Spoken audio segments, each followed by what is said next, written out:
A 40-foot predator roars across prehistoric plains, but its arms barely stretch longer than a turkey's.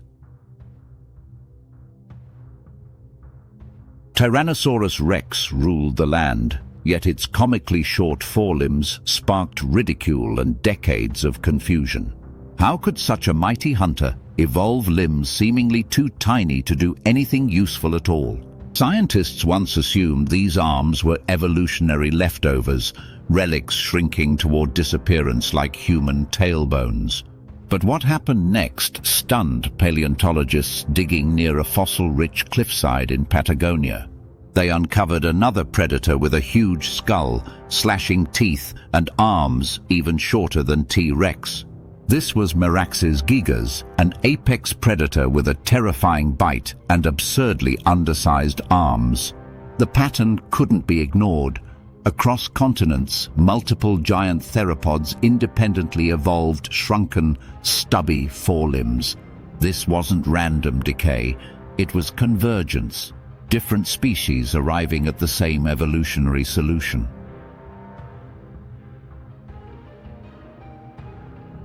But what exactly were these tiny arms used for, if not catching prey or wrestling rivals? New computer models suggest the arms weren't weak.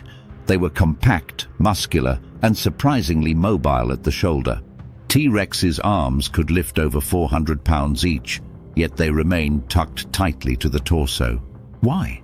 Because those same arms may have helped the animal rise from rest or clutch struggling prey. Others propose that they functioned in mating, holding partners in position with clawed grips during brief, powerful encounters. Some even suggest the arms reduce risk during feeding frenzies, staying out of reach of snapping jaws. Footage of modern Komodo dragons feeding in groups shows similar bite-first, arms-out-of-danger behavior. Could T-Rex have fed like a Komodo, lunging jaws first while keeping limbs retracted?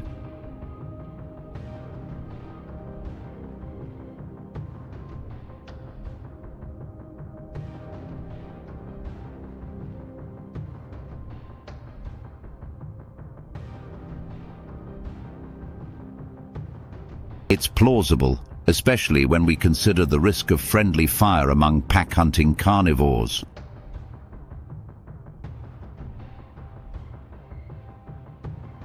Evidence from fossil sites hints that tyrannosaurs may have hunted in coordinated groups, not as solo killers. And in that context, smaller arms may have helped reduce injury during chaotic, blood-soaked feeding sessions. But one fossil offered something different, a healed shoulder wound likely caused by another T-Rex. Even with reduced arms, fights happened, but survival still favored those who protected their vital limbs.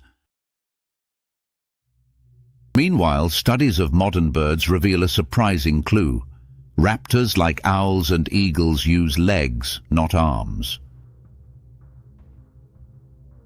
Their wings don't grasp prey. Their talons do the killing, aided by powerful neck and jaw muscles. In this view, dinosaurs with tiny arms didn't lose function. They shifted strategy toward jaw-based domination. The jaw became the ultimate weapon, evolving crushing power no limb could match. In T-Rex, bite force exceeds 12,000 pounds, enough to pulverize bone and tear armored prey apart. When jaws do that much work, bulky arms only get in the way. Nature often discards what isn't needed, and in apex predators, simplicity can equal survival. Yet arms never vanished entirely, suggesting they retained some vital secondary use, perhaps balance, display, or leverage.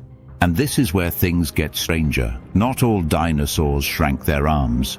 Some species, like Dinosaurs, evolved the opposite long-clawed arms on a humpbacked duck-billed behemoth. Its limbs were likely used for foraging, sweeping vegetation, or digging for aquatic plants in wetlands. This shows dinosaur arms weren't one-size-fits-all. They adapted to each species' niche and survival demands. So why did only some giants shrink their limbs while others kept or even expanded theirs? Because evolution isn't about perfection, it's about fitness for a specific role in a changing environment. In fast-moving predators like Carnotaurus, short arms improved stride efficiency by reducing upper body rotation during sprints. A recent biomechanical study modeled its running posture and found that arm reduction improved energy conservation. So the joke of tiny arms hides a story of precision tuning and biomechanical trade-offs. Even in extinction, these creatures remain misunderstood legends, still teaching us how function hides beneath form. But there's more. Some scientists now believe shrunken arms helped protect key muscles during high-speed falls or tumbles. Falling was deadly for large theropods. Anything reducing injury could mean life or death. And fossils of adult T-Rex show wrist bones designed for tight locking and compact retraction. This mirrors adaptations in modern animals that brace during impact, like bears during rapid descents. The deeper we look, the clearer it becomes. Tiny arms weren't a weakness, but a silent advantage. They were specialized tools, molded by time and necessity into subtle components of lethal efficiency. They might not have slashed or clawed, but they stabilized, steadied, supported, and survived. Even after 66 million years, the mystery of dinosaur arms continues unraveling like chapters from a buried novel. With each fossil we see not foolish design, but elegant hidden purpose, sculpted by brutal prehistoric pressure. From Patagonia to Montana, the arms of giants whisper a truth evolution never shouts: less can be more. T-Rex didn't need big arms because it wielded the strongest bite of any land predator ever.